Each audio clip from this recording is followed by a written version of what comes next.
আমাদের খাবার চলে আসলো, এখন আমরা টেস্ট করে দেখবো কেমন হয়েছে।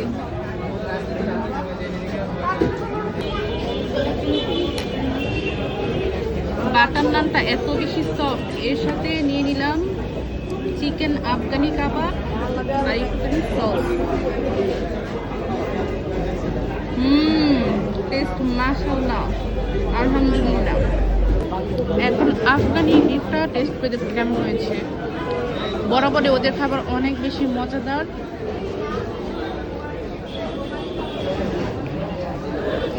এত বেশি সফট, আর এটার সাথে যদি একটুখানি মেয়োনিজ অ্যাড করা যায়,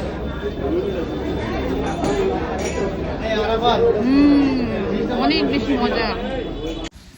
আবেশে খাওয়ার পর অবশ্যই 1 কাপ চা ট্রাই করবেন, না খেলে পস্তাবেন, এত মজাদার চা।